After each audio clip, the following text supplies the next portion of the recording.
नमस्कार दोस्तों, बोर्ड पे लिखा हुआ है अक्षांश रेखाएं और कुल अक्षांश रेखाएं। इसको जानने के लिए सबसे पहले तो हमें ये पता होना चाहिए कि अक्षांश क्या होते हैं। क्या होते हैं अक्षांश? देखिए, आपने ये ग्लोब देखा होगा। ग्लोब के केंद्र से मतलब पृथ्वी के केंद्र से किसी भी स्थान की कोणीय दूरी को, पृथ्वी के केंद्र से किसी भी स्थान की कोणीय दूरी को क्या कहते हैं? अक्षांश कहते हैं। कोणीय दूरी को क्या बोलते हैं? अक्षांश बोलते हैं। कोणीय दूरी को क्या बोलते हैं? अक्षांश बोलते हैं।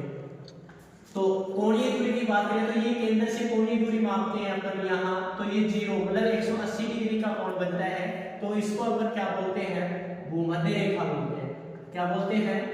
भूमध्य रेखा बोलते हैं। अपना सवाल ज्यादा नहीं, अपना सवाल ये है कि कुल अक्षांश और अक्षांश रेखाएं क्या हैं। क्वेश्चन आता है कंपटीशन एग्जाम में कि कुल अक्षांश कितने हैं या कुल अक्षांश रेखाएं कितनी हैं।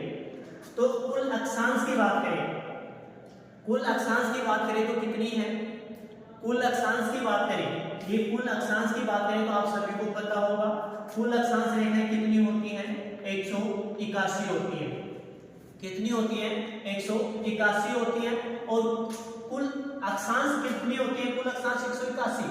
और अक्षांश रेखाओं की बात करें, क्या करें अपन? अक्षांश सिर्फ रेखाओं की बात करें तो 179 होती है। कितनी होती है?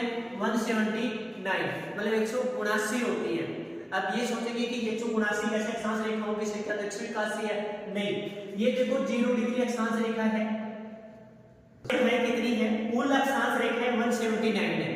कुल अक्षांश रेखाएं कितनी है? 179 है। और कुल अक्षांश कितनी है? 181 है। कुल अक्षांश कितनी है? 181 है। अब बात करेंगे अपन जीरो से। अब क्वेश्चन है कि कुल अक्षांश कितने की होंगी? अक्षांश रेखाएं इतनी कैसे हुई? 179 कैसे हुई? 179 कैसे हुई? तो अपन बात करते हैं जैसे 0 से लिए, 0 से 90 डिग्री उत्तरी ध्रुव है और 90 डिग्री दक्षिणी ध्रुव है। तो 0 से 90 मतलब 90 ये और 90 ये कितने अक्षांश होंगे टोटल? 180। अपन ने काउंट करनी है ये भी, कुल अक्षांशों में काउंट करेंगे 0 डिग्री वाली तो कितनी हो जाएगी? 1। तो कुल अक्षांश कितनी हो जाएगी? 181।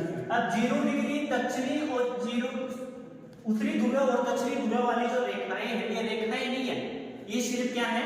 बिंदु मात्र है। रेखा किसे कहेंगे? दो निश्चित बिंदु को मिलाने वाली सरल रेखा को रेखा बोलते हैं। तो ये तो किसी बिंदु को मिलाएंगे नहीं, दो बिंदुओं को, ये तो सिर्फ बिंदु मात्र है। तो इनको अपन अक्षांश जरूर बोलेंगे, लेकिन इसको क्या नहीं बोलेंगे अपन?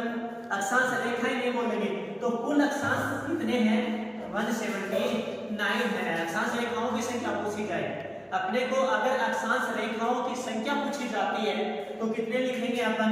अक्षांश रेखाओं की संख्या 179 है और कुल अक्षांश कितने हैं? 181 है। अब समझ में आ गया होगा आपको कि कुल अक्षांश रेखाएं कितनी है?